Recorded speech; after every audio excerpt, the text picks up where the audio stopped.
Môžete skúsiť ešte raz? Raz, dva. Tohle je skúška mikrofónu. Všetko hrá, ako má.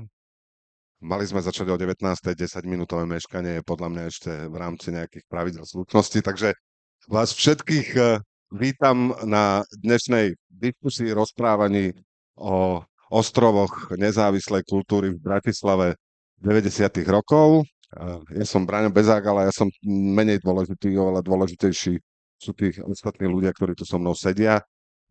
Mám tu česť a som rád, že tu môžem privítať Luciu Piusi, divadelníčku a teraz hlavne hudobníčku. Lucia.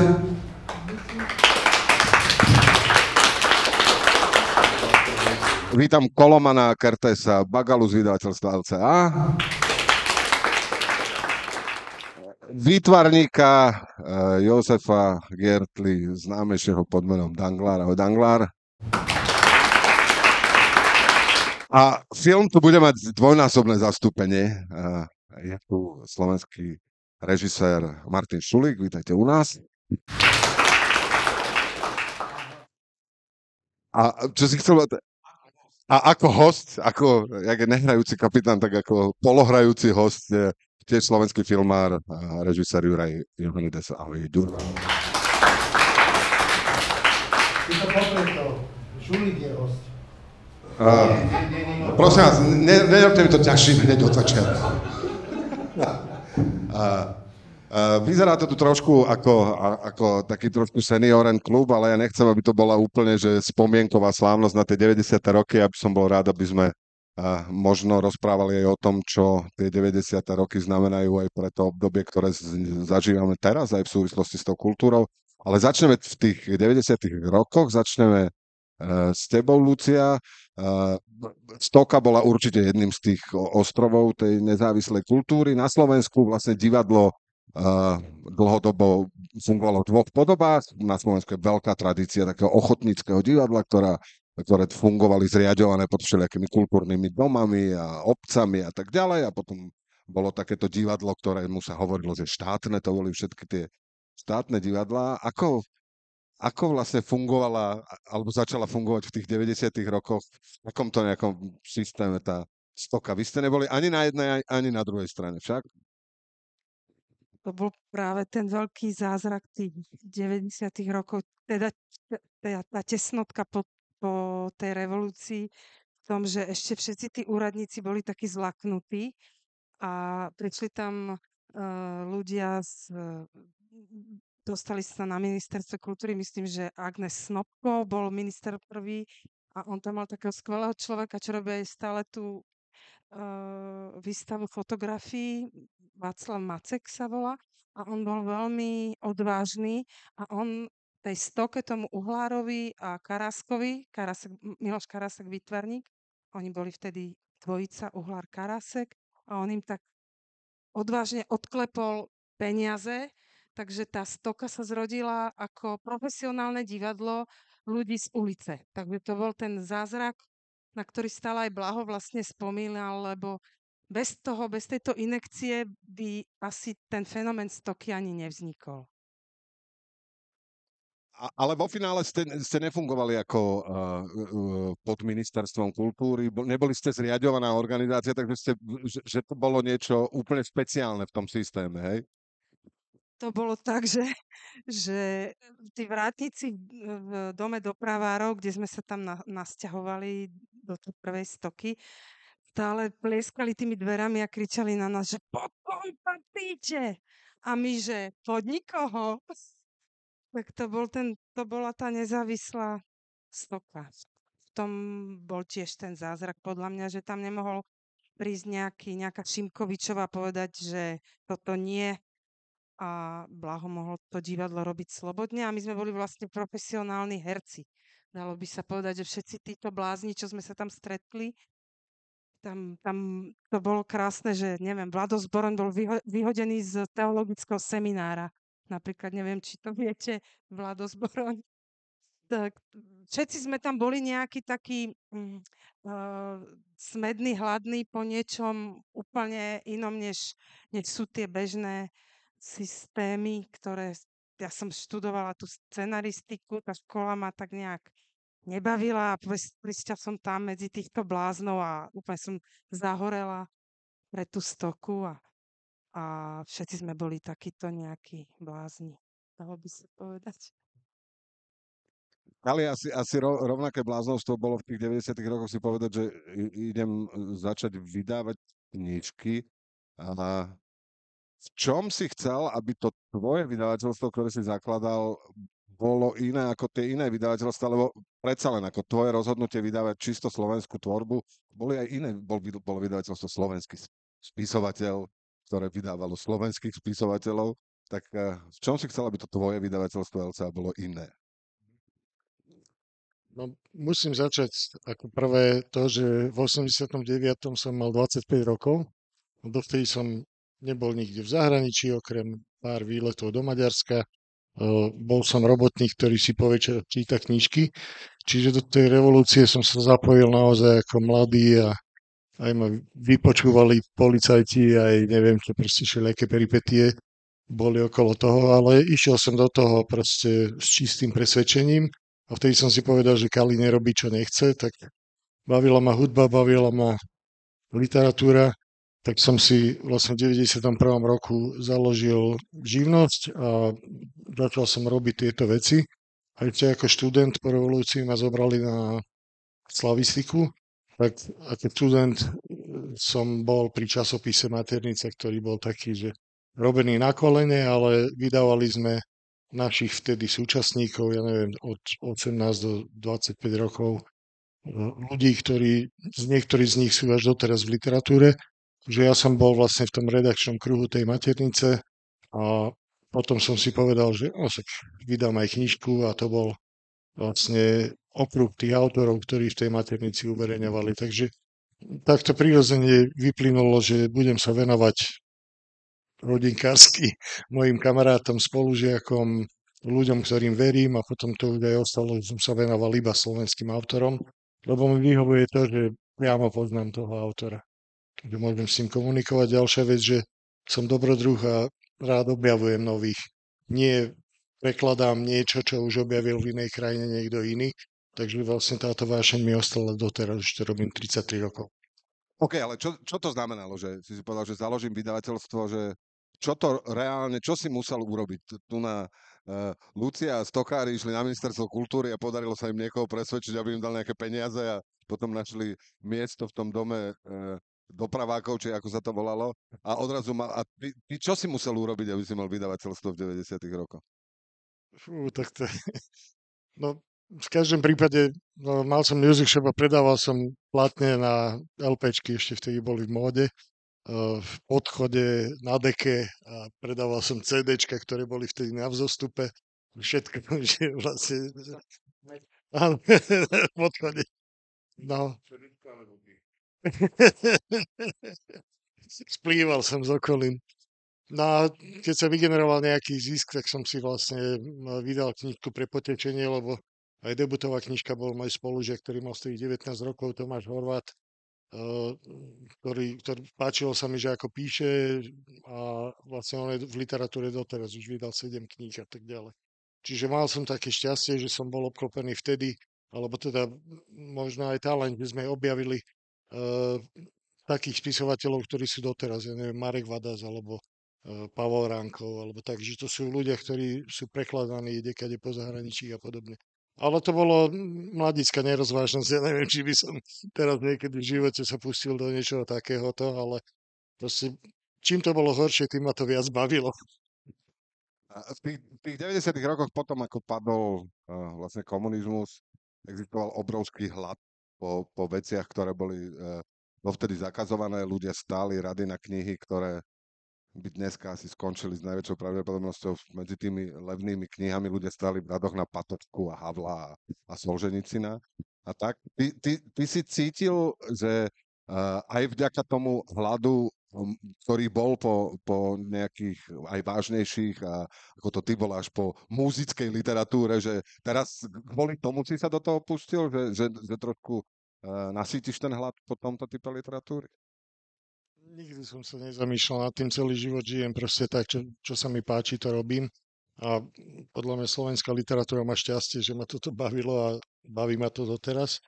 A vlastne tak racionálne som začal pristupovať k tomu až po roku 96, keď som vymyslel tú literárnu súťaž Poviedka, ktorá funguje doteraz a objavila možno polovicu slovenskej literatúry.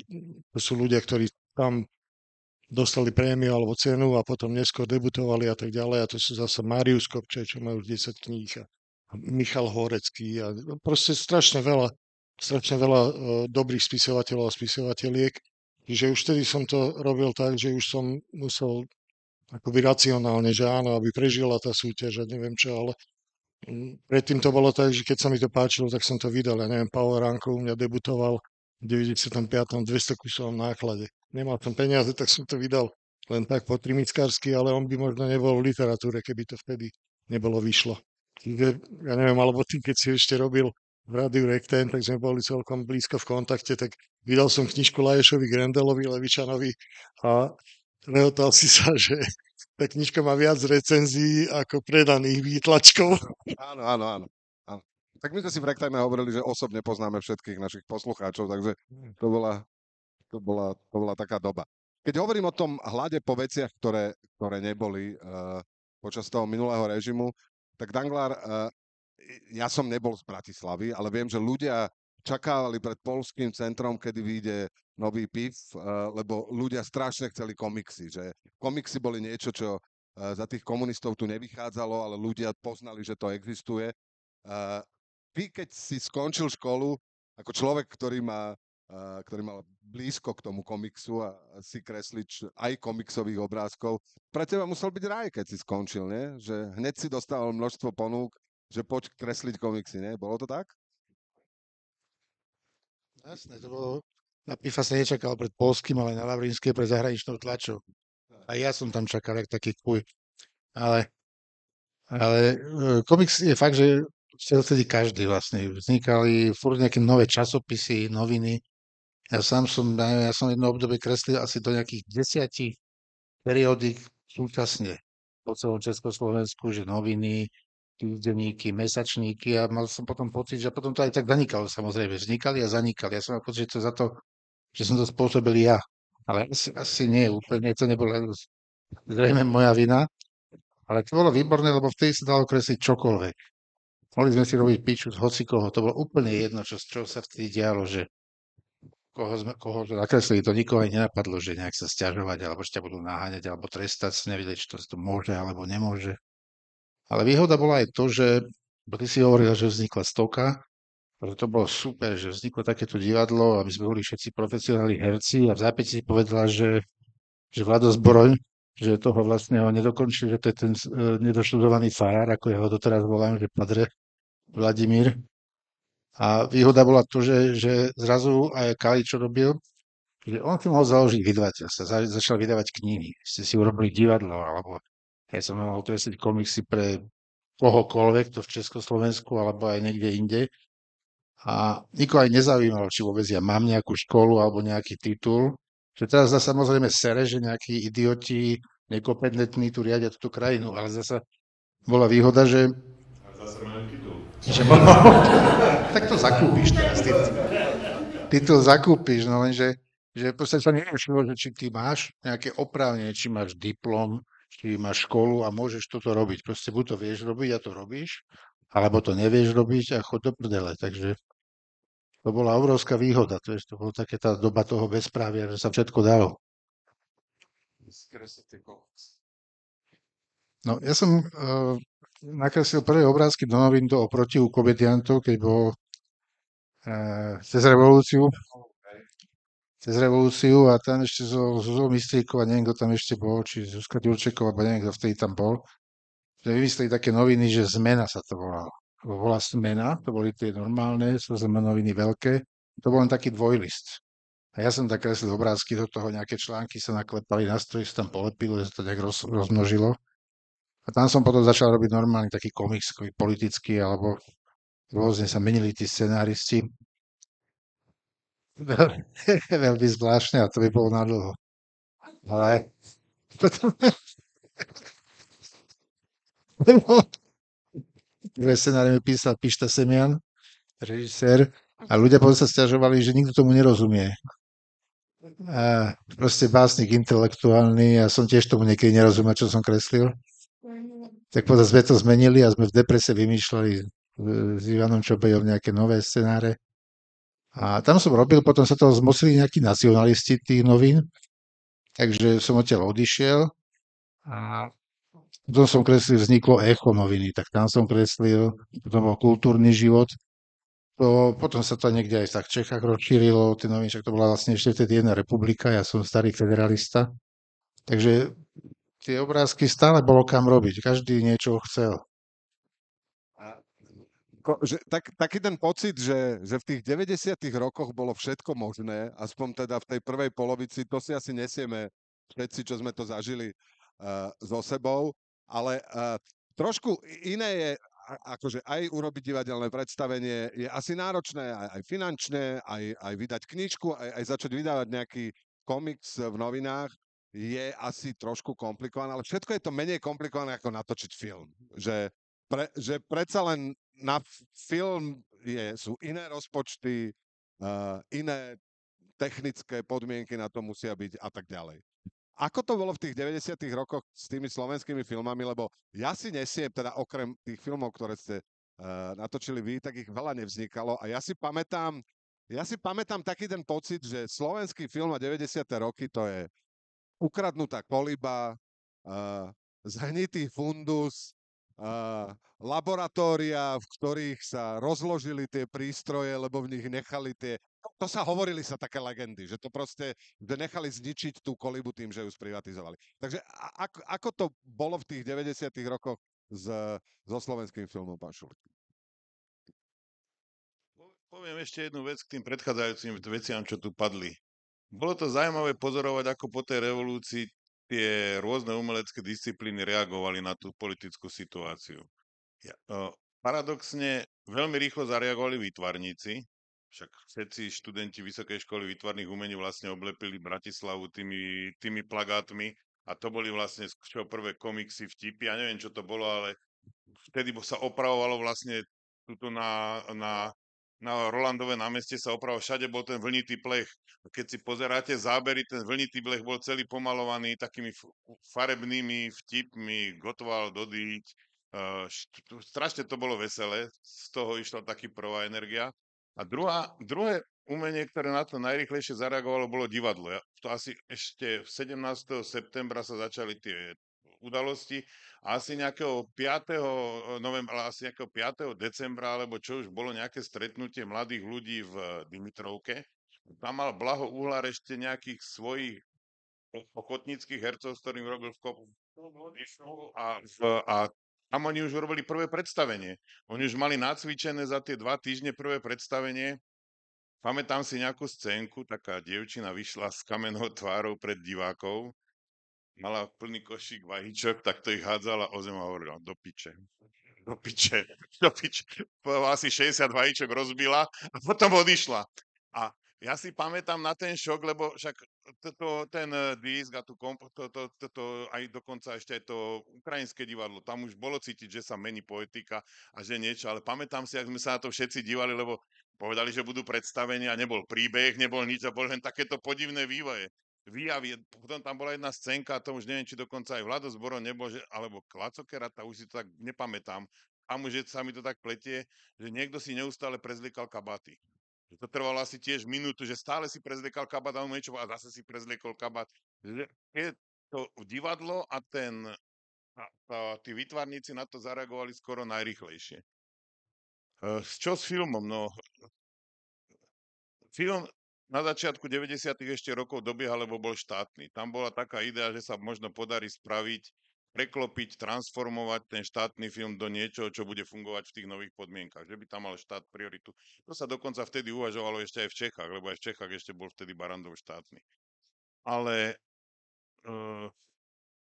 to, čo sa stalo, na ministerstve kultúry prišiel Václav Macek a povedal vetu, jeden film stojí 4 milióny korún. Viete, koľko sa dá za to natočiť, vytlačiť knižiek? Znížili sa dotácie na kolibu, vytvorili sa také tvorivé skupiny. Tvorivé skupiny mali garantovať, že každý film, ktorý bude natočený na Slovensku, bude kvalitný. boli Panoráma, ja neviem ešte aké. Dobiehali ešte začiatkom v tých 90. rokoch filmy, ktoré boli roztočené za komunizmu. Tam je tiež veselá historka, lebo jeden film, detektívka v ranej mle, bola natočená len do tretiny a pokračovať mohli len filmy, ktoré boli už natočené cez polovicu. Akože aby sa tie peniaze nestratili. Tak režisér a kameraman chodili potom točiť také prestrihové zábery ako okno, mačka prebehne, až kým sa nedostali na polovicu filmu a potom sa ten film dotočil. Ale bolo sranda, že všetci hovorili, že sú scenáre a neboli scenáre. Že bolo asi 2 alebo 3 scenáre, ktoré boli v šuflíku a tie scenáre veľmi rýchlo zostarli, lebo všetky slovenské filmy metaforicky pomenovávali pocit neslobody, kde sa nedá rozprávať a to, čo ste chceli metaforicky povedať, bolo večer v televízii. Hovoril to niekto priamo do kamery a pomenovávali sa veci veľmi priamo, veľmi konkrétne. Čiže ten spôsob metaforického rozprávania a tých podobenstiev stratil význam. Tak sa museli začať robiť nové filmy. A natočili sa asi 3 alebo 4 filmy, alebo možno 5. To bolo RRC, čo natočil. Ten dokončil. Tento mal... Áno, to bol Martin Valent, potom sa tam dotočilo Skús ma objať, to bol úplne nový projekt, to mal Slavo Luther, to bolo dvojdielne pre televíziu, to bola taká kombinácia. Niečo, ja som natočil Nehu a potom sa ako keby tá koliba ako tvorivý objekt rozpadla. Už tam ostali len laboratória, ktoré sa predávali sa do konca 90. rokoch, teda prenajímali sa ateliéry, však tu sa točili aj tie americké filmy a všeličo.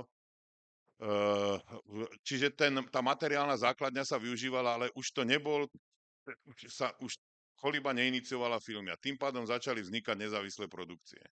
Myslím, prvý bol Rudo Birman, alebo jeden z prvých, lebo tam neviem to presne, a nenatočil slovenský film, ale natočil film, je to slovensko-rakúsky film, ktorý natočil Peter Pacák, volá sa Rošáda, hlavnú úlohu hrá Michael York, to je ten známy herec anglický, a Maroš Zedníkovič.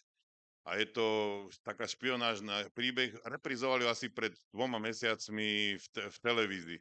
Áno, je to podľa mňačka, ale veľmi ako keby voľne prepísaný. Tam je Bratislava centrum špionážneho života. Všeli, čo sa tam deje a je to famózne. To bola asi taký prvý súkromný film, čo vznikol úplne v súkromných podmienkach. No a potom vznikol fond na podporu umenia, to bola Proslovákia, Proslovákia bola zaujímavá tým, že mala mať 0,5% zo štátneho rozpočtu, čo by bohato stačilo na pokrytie potrieb kultúry.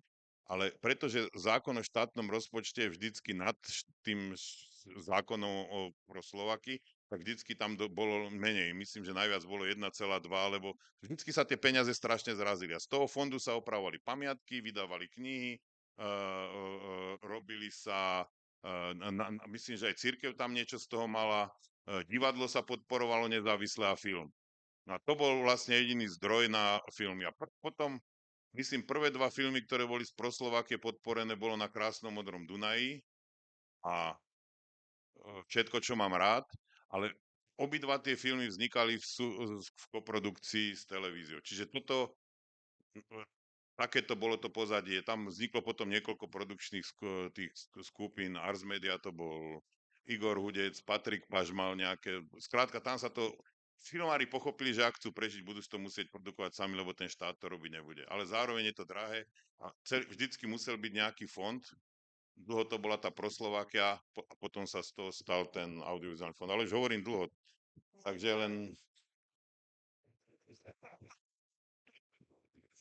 Juraj, keď poviem, že v 90. rokoch bolo všetko možné, tak keď si dnes mladá generácia pozrie film Na krásnom modrom Dunaji, tak možno získa pocit, že to je naozaj tak. Mal si aj ty ten pocit, že v 90. rokoch všetko možné, alebo že tam je vlastne akoby taký nejaký rozpor, že skoro nič nefungovalo, ale zároveň bolo všetko možné. Bolo to tak, alebo je to nepresné pomenovanie? Ja Ja si trošku vylepším profil. Tak v prvom rade, ja som v 90. rokoch, potom keď to začal, ja som začal točiť pre televíziu. To, čo som pre televíziu, ja som robil tzv. Kultúrne revue, volalo sa to, že kultúrne vredy, my sme to vtedy volali. A my sme v prvom rade išli v 90. rokoch, keďže sme chceli vedieť, ako tá nezávislá kultúra funguje v západnej Európe, takže som s Gerim Komorom, žiaľ už nebohým, a s Martinom Štrbom, my sme precestovali pomerne veľa krajín, to znamená, že išli sme sa pozrieť do Švajčiarska, ako fungujú nadácie vo Švajčiarsku. Laco Terén tam bol zhodou okolností vtedy na pobyte, tak sme sa išli pozrieť potom sme boli v Holandsku a tak ďalej. Točili sme rôzne tieto nadácie, aby sme tie filmy priniesli, aby sme sa tu akože nejakým spôsobom vedelo, ako sa dá tá kultúra riadiť aj iným spôsobom. To je prvé. Druhá vec, pýtaš sa, dokumenty, no, točili sme dokumenty. Takých osobností tu neboli, Kolára ste spravili bodku. A Jižo Koláža som robil pre Gen, ale to je iné, to robili sme Gilbert a George bola taká, že zaujímavá. Nie. Nie. No, ale ešte keď všetci spomínate, jak chcem povedať k tým plagátom, ja som tie plagáty točil, čo chlapci robili na Vysokej škole umenia, a tam, čuduj sa svete, tam bol Danglár konceptuálny umelec. Pozor, tam je jediná vec, teda, že všetci tam kreslia, však aj Danglár tam potom kreslia, ale prvú vec, ktorú mi robil, že je tam záber, kde on hovorí, bol komunistický taký, ako so Sovietským zväzom na večné časy a nikdy inak, ale niečo také, a Danglár prišiel a môžeš využiť aj staré plagáty, stačí to len preškrtať. A on tam, ty si preškrtal plagát a vznikol z toho úplne totálne iný text. Takže si bol konceptualista vtedy ešte. Konceptualista, ale 300. No a čo sa týka samozrejme môjho hrozného hriechu, že som hral na krásnom modrom Dunaju a už mi to nikdy neodpáše. No, tak takto je to. Štefan Semia bol veľmi dobrý kamarát, aj je doteraz, mám ho veľmi rád. Štefan chcel natočiť ten film. Mal predstavu, že budeme hrať román, samozrejme Lukna, Rády Hajdu a ja. Ja som ho presvedčal veľmi dlho, že už sme na to starí, nedal si povedať, že musíme to byť iba my, no. A ten film bol ako, že ľudia si môžu myslieť, že to je sloboda, ako určite veľa z tých vecí sme zažili, ale nie všetko. Štefan Komal, ako povedal už Jozef, bohatú fantáziu, bol to básnik a režisér, teda je, aj stále je režisér, a neverte všetkému, čo v tom filme je. Pán Šulik to už spomenul, že vlastne sa hľadal nejaký spôsob, ako financovať tú nezriaďovanú kultúru, teda vznikol ten fond Pro Slovakia. Kali, ako si ty vlastne v tých 90. rokoch fungoval s vydávaním tých kníh? Lebo na začiatku to bolo tak, že to bolo z tvojho vlastného vrecka, ale časom vlastne aj Stokam mala z Pro Slovakia nejaké peniaze. No, dostaneme sa k tomu postupne. Ty a fondy na podporu umenia a kultúry v 90. rokoch. Ako to fungovalo? No, fungovalo to aj vtedy, aj počas mečerizmu. Akurát tie peniaze, napríklad vydavateľstvo Kupko Gora dostalo na knižku vtedy 90 000, za čo sa dal dom kúpiť, na takú tenkú brožúrku, lebo to boli nejakí matičiari a tak ďalej. A ja som nežiadal, však ja som bol neznámy vydavateľ, autori moji boli neznámi, väčšinou debutanti, a nemal som šancu, ale boli tam vtedy Prohelvécia, tuším, zachraňovala situáciu v 90. rokoch, Open Society vzniklo, ktoré tiež, no ale tak ja ako vydavateľ tiež neznámy, neviem čo, tak ja som dostával síce málo, ale bolo to dobré, že mal kto podporovať. A potom vlastne po 98., jak bol Kňažko, tuším, minister a tak ďalej, sa to trošku rozbehlo. Ale ja som mal aj podľa mňa zaujímavé tituly, lebo som, ja neviem, vydal súborné dielo Satinského 3 zväzky počas 3 rokov a z toho som vlastne financoval dlhé roky rôznych debutantov, takých tých 200-300 kusových. Ale teraz ich robím v reedíciách, proste aj jedna edícia teraz dostala národnú cenu za dizajn, kde som si urobil vlastne, ja neviem, 9 kníh, alebo koľko ich bolo doteraz, že tí ľudia, ktorí u mňa začínali a ja neviem, William Klimáčik začal písať romány u mňa, alebo no proste Márius Kopčaj a tak ďalej, tak v tom, že kedy vyšli 200 kusový a teraz už sú naozaj zavedení autori, tak tu v súčasnosti v tom má prsty Fond na podporu umenia, ktorý podporuje aj reedície týchto starých vecí, ale vtedy by za mňa aj z komerčného hľadiska asi ani 5 korún nedali. Takže tak. Ako finančne fungovalo Stoka? Asi sa nedalo prežiť zo vstupného úplne, že? Tak my sme na začiatku mali z tej Proslovakie nejaké také, to neboli veľké peniaze, ale s tou stokou to vždy bolo také, že Blaho vyplatil hercom honoráre, divadlo postavili sme spolu s ním, všetko sme tak nejak, ja som tam upratovala, všetko sme tak strašne, nemali sme nejaké finančné veľké nároky a aj dosť vtedy stoka, boli rady na lístky pred stokou, stáli ľudia, takže nejak to všetko šlo, no len potom prišiel Mečiar a všetky peniaze nám stopli. Takže my sme ostali v takom až šoku. No a tam sa stal ako keby ďalší taký zázrak, že Pro Helvetia to bola švajčiarska nadácia, ktorá si vybrala pár projektov a jedným z tých projektov bola Stoka. A oni boli ochotní 3 roky podporovať Stoku. A Blaho nad tým veľmi špekuloval a jedného dňa prišiel za tou šéfkou tejto Pro Helvetie. Susan Roth sa volala, všetka česť jej pamiatke, ona potom zomrela na leukémiu a je to svätá žena, pretože Blaho tam prišiel a povedal jej, že keď nám dáte naraz všetky tie peniaze za tie 3 roky, my keď budeme robiť 3 roky divadlo, potom aj tak skapeme, pretože môžeme ho hrať, ale nebudeme môcť robiť ďalej potom. Keď nám dáte naraz za tie 3 roky tie peniaze, tak ja z toho postavím krčmu. A tá krčma nás bude živiť. Normálne tejto Susan Roth to takto Blaho povedal, no, ale to bolo geniálne, že ona povedala, že OK. Proste to bola osvietená žena, to si neviem predstaviť, že by sa na Slovensku stalo a najväčšie krásne spomienky na to mám, že keď naozaj sme tam tú krčmu postavili, bola to normálna stavba, proste všetko, nejak to začalo tam fungovať, tak títo úradníci z tej Pro Helvécie prišli na kontrolu. A my zvyknutí, že kontrola, všetci sme sa klepali, proste, že čo bude. A prišli nejakí 4 úradníci, lebo však to sú peniaze daňových poplatníkov švajčarských, tá Pro Helvécia. No a oni tam naklusali, sadli si, niečo si objednali a hovorili, že wow, že perfektné, že potom si pozreli nejaké, neviem, divadlo, zase posedli si do kancelárie a tak Blahovi, že super si to spravil, že perfektné.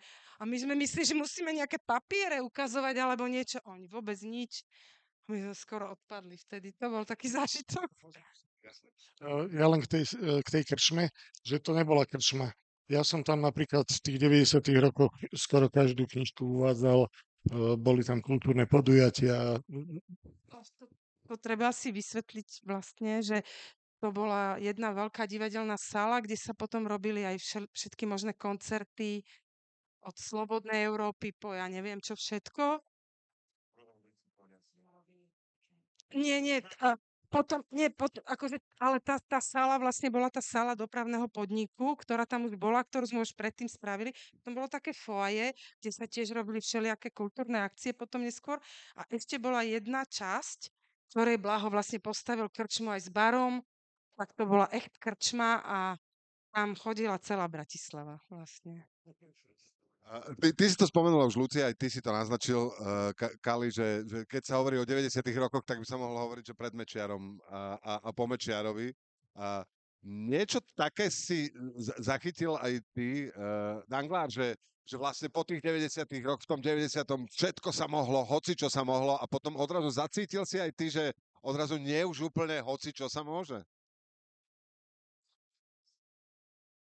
No, jasné, tak to boli také tlaky, že zrazu keď začal vyvádzať tento šialenec, tak boli také problémy. A ja som už vtedy kreslil, vlastne som robil tie politické komiksy, neviem, či už som nekreslil aj nejaké také tie komentáre, také, jak robím doteraz do novín, také. Ešte viem, že moja dráha ma vtedy presviečala, že či sa neodsťahujeme. Hovorím, ja nemôžem ísť nikam, kam ja poviem do Riti, že poďme odtiaľto preč, lebo ten Mečiar teda odjebať, že poďme aspoň niekde do Prahy, vieš, ak odchádzali vtedy. Jaký išiel Feldek, Šmírka, Fedorgal. Ja som hovoril, nie, však ja to nejak tak vydržím, ale potom sa to nejak rozklepalo. Nejak sme to prežili, lebo tým, že ja som v podstate výtvarník solo, ja som robil tie 90. roky v reklamke. Ja som bol normálne zamestnaný, čo Ďuro vie, však nás vymýšľali reklamy, somariny. Ale ja som nemal takéto problémy, ako ja som nemal vydavateľstvo, nemal som divadlo, nechcel som film vyrábať. Ja som proste vždy iba pre niečo prispieval do nejakého časopisu, alebo do novín, alebo do nejakého divadla som robil obrázky, do kníh, takže ja som nebol ako keby za nič zodpovedný. Ja ešte, aj keď som kreslil do novín alebo do časopisu, tak dojebali toho šéfredaktora. Nie mňa samozrejme, keď bol súd, vieš, že Mečiar sa súdil kvôli nejakému obrázku, tak v redakcii mali svojho právnika, ja som tam išiel, povedali mi, vy nič nehovorte, my to vybavíme a bol pokoj, takže vieš, takže toto som ja nemal, ale je fakt, že bol taký problém, že potom to už začalo sa to tak trošku ako, ja si nepamätám ten rok, ale to bolo, viem, že to bol vtedy Čarnogurský a on stopol prachy, že on nebude dávať tomu prachy, lebo je Kasarda tam niečo napísal, nejaký fejtonik alebo čo. A to bolo potom to zlikvidovali. Takže jasne, tak sa to prejavovalo, ale nemal som také, vieš, také tie... Uh,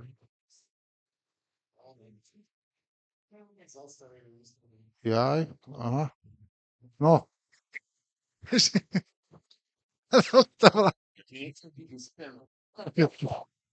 To bola v Birbachovom paláci, bola výstava Ex Librisov. Tak ja som nakreslil Ex Libris Lupiho, Janyho, čo bol ten Jano Lupták, ten murár politik. Keľňa, tak som namaloval takú keľňu, Jano Lupták. A v katalógu vyšiel ten obrázok, ale na výstave už nebol. To som tam došiel niekto pozrieť a že tak toto teda nie je. Že Keľňa, celá krajina ho volala Keľňa, no ale tak boli jasné, tak takéto problémy boli a to ťa neohrozí nejak ako existenčne, to sa vieš vyprdnúť, no tak čo. Vlastne v tých časoch mečiarizmu tá budova na námestí SNP, ktorá sa volá Ministerstvo kultúry, tak tiež sa pred ňou dialo všeličo možné. My skôr narodení si pamätáme, že minister Hudec sa musel ukrývať pred hercami, ktorí tam na neho čakali pod kabátom, aby ho nevedeli spoznať. Ako si spomínate na to obdobie, keď podobne ako teraz sa vlastne kultúrna obec postavila proti nekompetentnému ministrovi kultúry, ktorý vlastne namiesto toho, aby vytváral nejaké podmienky, tak sa snažil ideologicky riadiť tú kultúru. Juraj.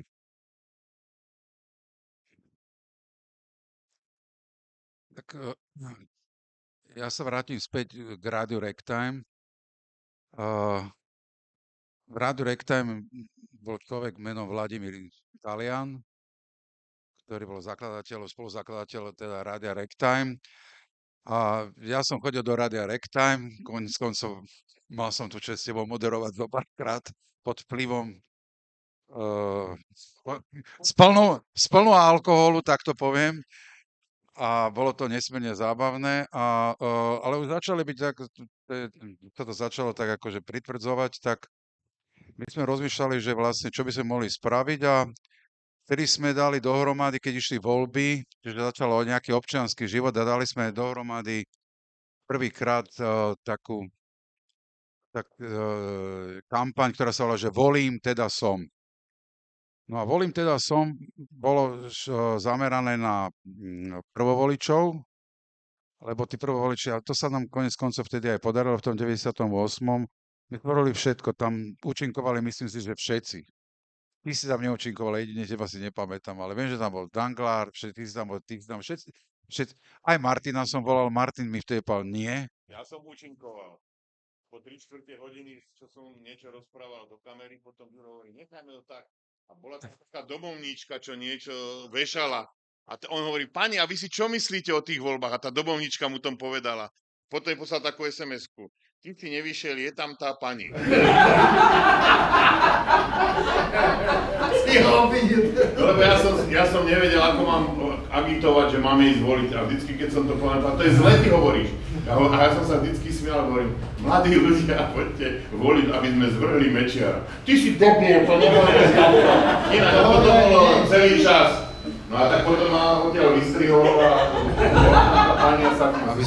Aby som povedal, my sme urobili v tom čase, ja neviem, tých spotov mohlo byť 50, 60, 100, neviem. Prvýkrát sa dostali, tam sme jednali dokonca s televíziou Markíza a tak ďalej a tak ďalej. Takže robili sme nejakú občiansku kampaň, volím teda som a myslím, že to vyšlo, dokonca sociológovia to veľmi vysoko hodnotili a na to potom nadviazalo hneď za 4 roky, keď to už bolo ohrozené, tak sme robili nie, nám to je jedno. Takže to bola taká záležitosť, že ja som vlastne vtedy v tom čase aj fungoval aj v reklame, aj tak akože aj s Dangim. Na Danglára môžem povedať iba tú záležitosť, že som prišiel za ním, prosím, nekreslí tie obrázky tak dokonale a nekreslí tam všetky tie drobnosti, lebo potom tí klienti chcú, aby tam bola tá myš, ktorá sa vynára spoza týru a tancuje tam v botičkách a neviem čo všetko, lebo on si nedal povedať a škoda, že som si to neukradol žiadny obrazok vtedy, ten jeho. No ale človek mal pocit, že teda keď robí tieto reklamy, tak musí mať aj nejaké odpustky, no a tak sme robili občianske kampane. Veľa sme robili tých kampaní a však už skôr pre verejnosť proti násiliu a tak ďalej, čiže mi to nejakým spôsobom prischlo a podarilo sa. Potom som mal veľkú radosť z toho, nie je nám to jedno, ktoré konec koncov funguje doteraz. V posledných rokoch nám to, Ďuro, nevychádza s tými kampaňami. Nie, lebo nikto ich nechce robiť a aj keď sa robia, tak sú také.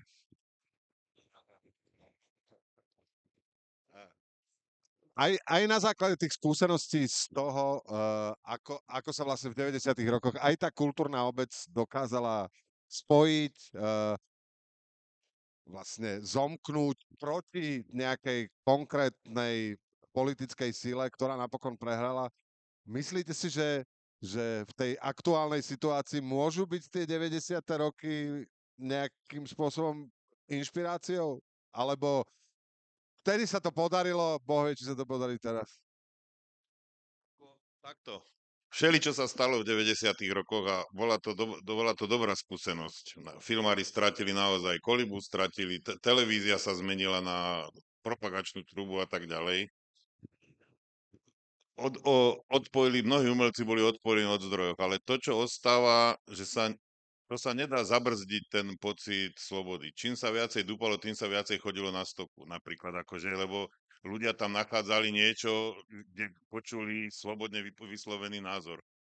Ako reakcia na Mečiarové Slovensko vznikla vlastne na VŠMU celá generácia tých dokumentaristov, ktorí vlastne vtedy boli mladí a teraz sú to už starí chlapi, ale vlastne ten étos vznikol na škole. Napríklad, keď povyhadzovali ľudí z televízie a zrušila sa koliba, tak sa na tej škole, na VŠMU, sústredili vlastne Dušan Hanák, Kvárnický, Luther tam učil. Bolo tam strašne veľa zaujímavých ľudí, aj scenaristi tam boli skoro vlastne všetci slovenskí, čo vyučovali a preniesli tú svoju skúsenosť, ale myslím aj v dobrom slova zmysle nejaký etos na tých študentov.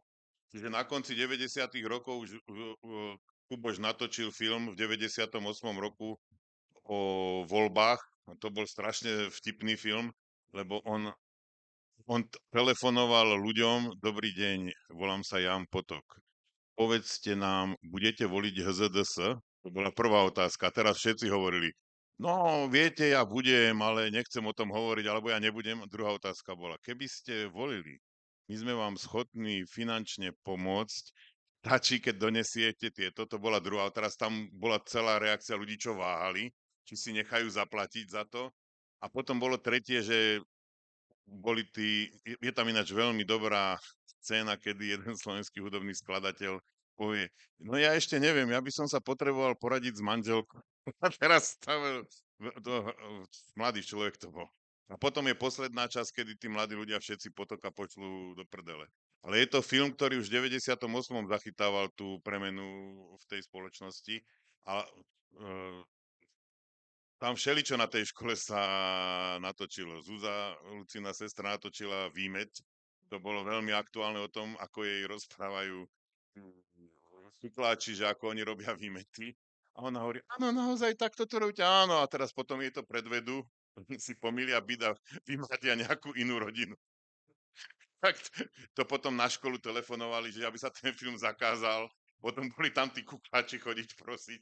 No, čiže stalo sa to, že nedá sa to zastaviť, hoci ako vám zoberú zdroje. Dneska je tá technika, tie možnosti, ten internet, tam je toľko prúdov, ako sa dajú oslovovať ľudia, že sa to nedá. Je to veľmi naivná predstava.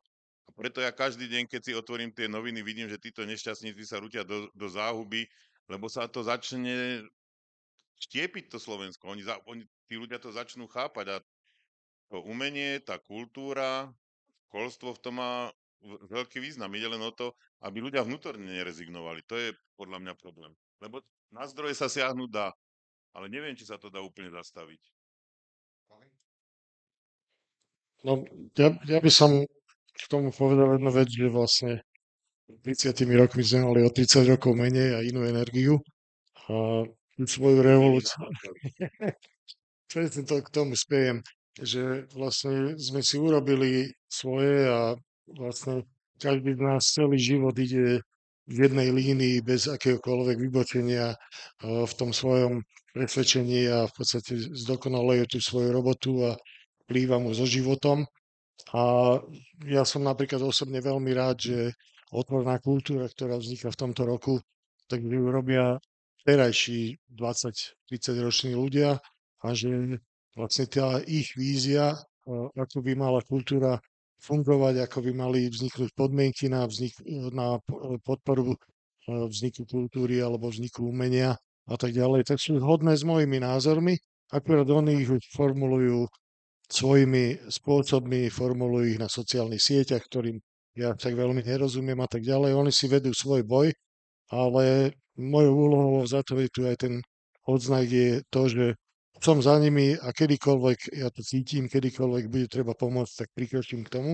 Ale som rád, že tí mladí ľudia, napríklad aj v tomto dome sa teraz nachádzame na výstave, ktorú si mladí ľudia zorganizovali sami, bez nejakého príkazu, bez nejakých, ja neviem, požiadaviek, ale urobili si to sami ako svoje hobby a my sme v 90.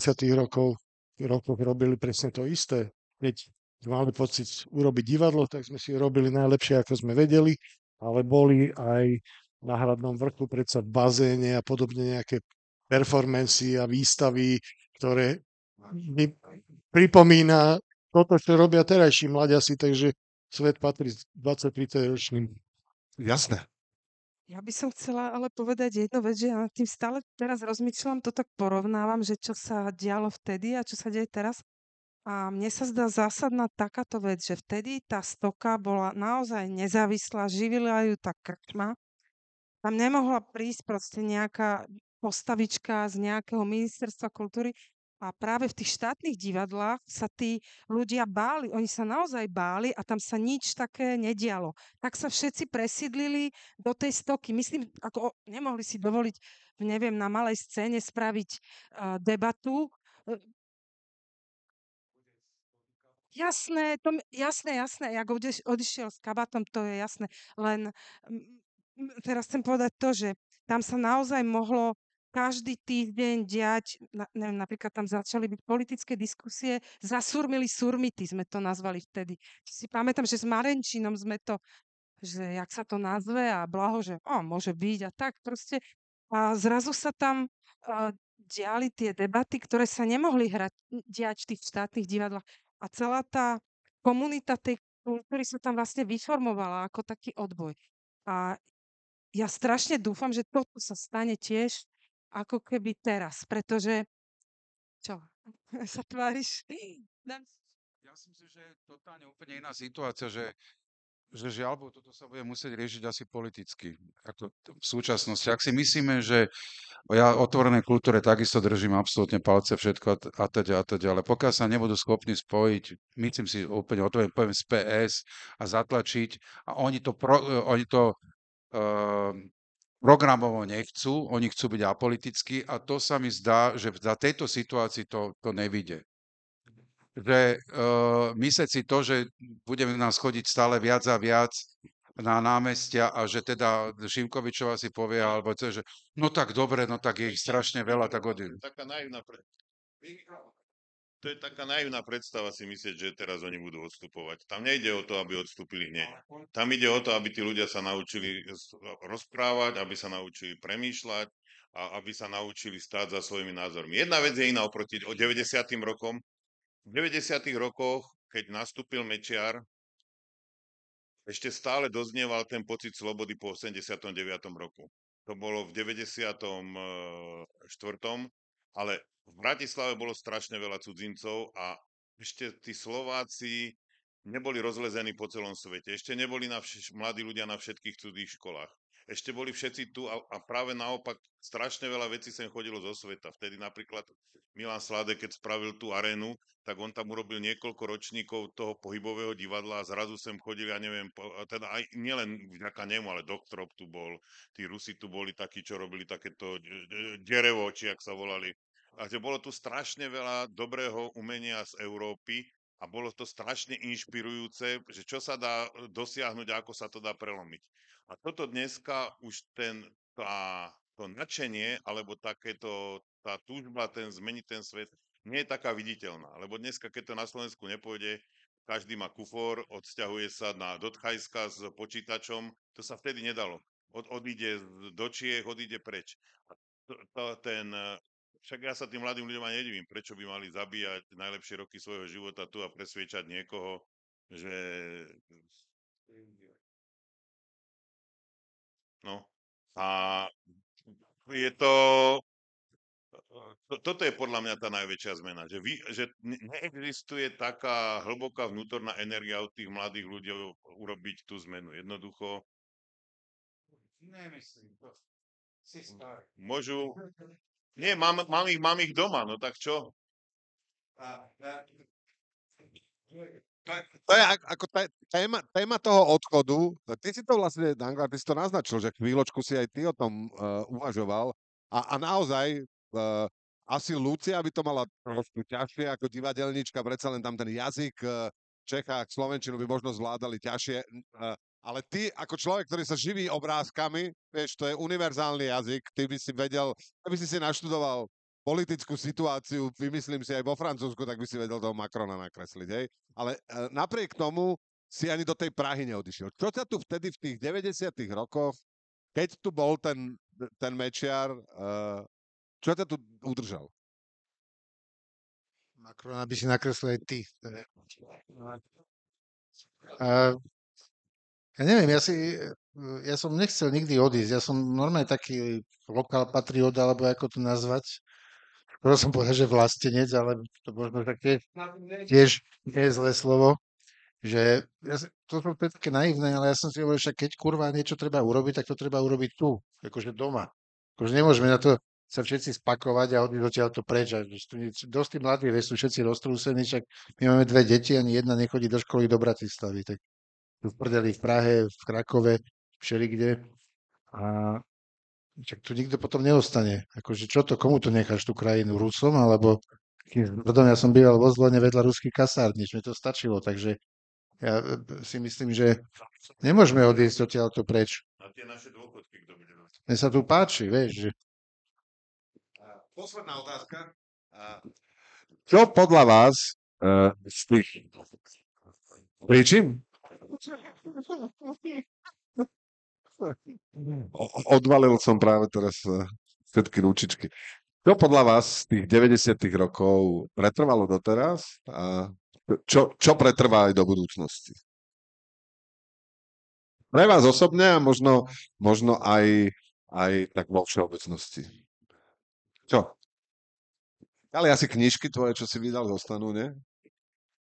No, Ja si myslím, že to pri literatúre začiatkom 90. rokov vzniklo veľmi veľa vydavateľstiev, ktoré mali obdobné šialené zameranie ako ja, ale bohužiaľ pokrachovali alebo sa skomerčnili a tak ďalej a tých, ktorí vytrvali pri tej svojej línii už naozaj nie je až tak veľa.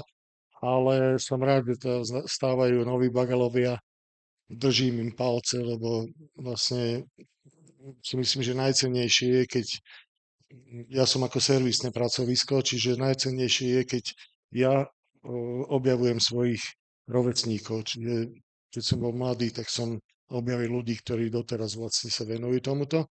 A toto im prajem. Bohužiaľ tá doba je už trošku ďalej, je komerčnejšia a tak ďalej, ale verím tomu, že teda sa nájde dostatok mladých ľudí, ktorí budú chcieť pokračovať a budú chcieť žiť tak, ako si to oni sami predstavujú, že budú, ja neviem, najprv hľadať, v čom majú talent a potom, keď to nájdu, tak sa toho budú zubami, nechtami držať. Bohužiaľ, tých čitateľov bude čoraz menej.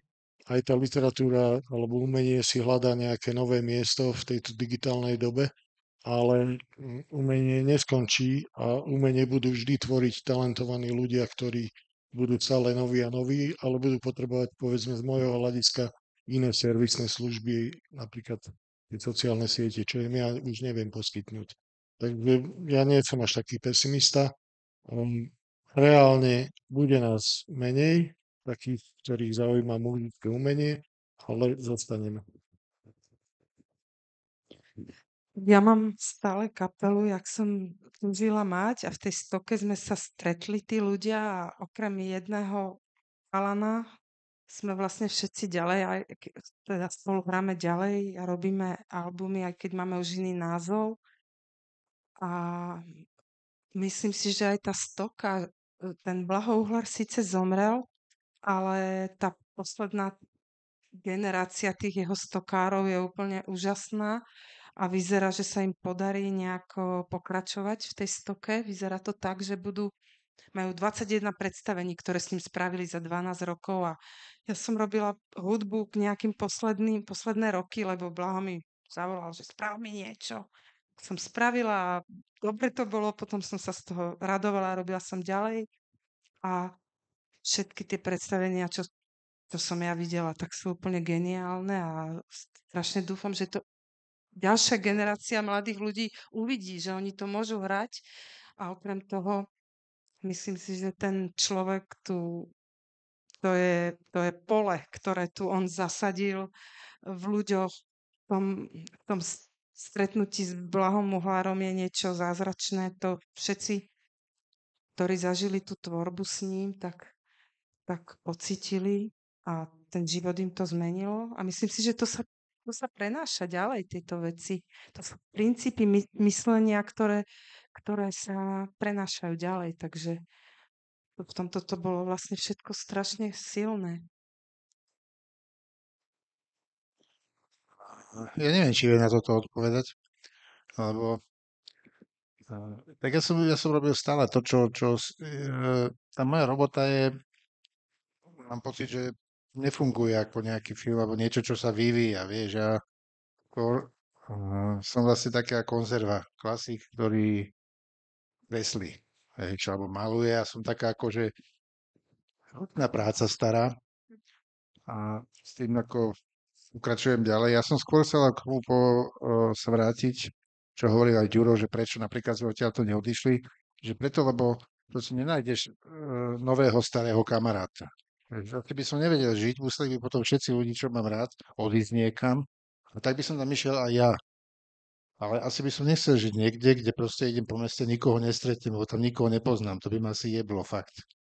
Takže podľa mňa tu musím tu ostať a robiť niečo preto, aby sa to znova vrátilo aspoň do tých kolají, kde to už bolo, lebo takto vlastne za to vždy niečo sa buduje. A tí ľudia fakt, že tí mladiaci odchádzajú, kedysi po tej revolúcii nikto nevedel, že o čo môže prísť, alebo pri tom Mečerovi. Teraz už vedia, tí ľudia, o čo prichádzame, lebo chodia po svete, už to poznajú, ako funguje svet.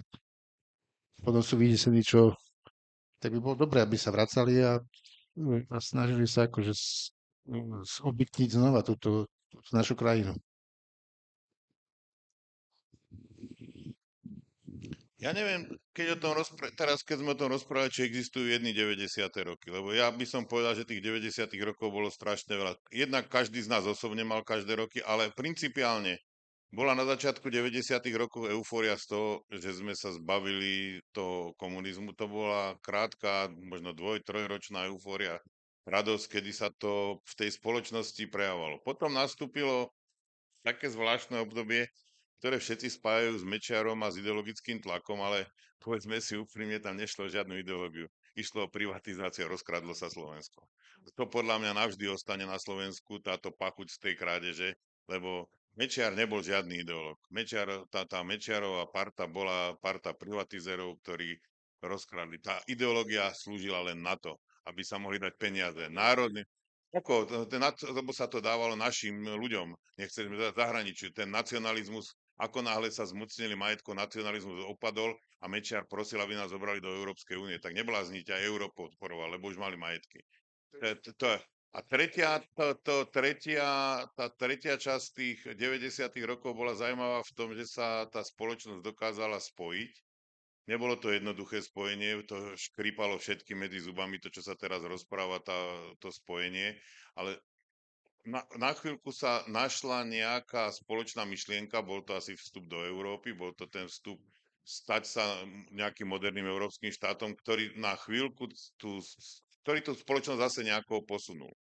Teraz sa stalo to, po viacerých vlnách, že sme sa nejakým spôsobom zabrzdili alebo vraciame sa späť, ale ten príbeh tých 90. rokov je podľa mňa zaujímavý v tom celom priebehu. A neviem, či je to prenosná skúsenosť. Ja to môžem o tom rozprávať svojim deťom, môžem to rozprávať v škole. Tam je niečo, čo človek musí zažiť na vlastnej koži. Aká bola otázka? Okrem Hiltonu. No ako však všetky tie myšlienky, ktoré vznikli, však tie zostanú. Všetky tie hudba, Danglarová knižka, komiks fantastický s Klimáčkom, Kaleo knižky, Martinové filmy, všetko bude. A ja sa z tých 90. rokov, no, konec koncov, však teraz si mal debatu o 90. rokoch o filme Mickey, no, tak čo ti mám povedať, no, tak tam sú 90. roky. Dobre. Samozrejme, som rád, že na záver odznelo, že tie 90. roky neboli jedny. Možno časť, ako malý výsek toho, ako tie 90. roky vnímali moji dnešní hostia, sme sa vám snažili sprostredkovať v dnešnej diskusii.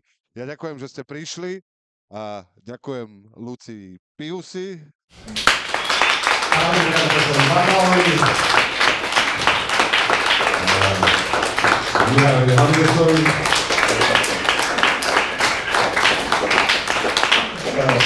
Jozefovi Gertu Zambárovi. Martinovi Sulíkovi. Stáva sa mi tento pletol. To sú 90 roky. A ďakujem.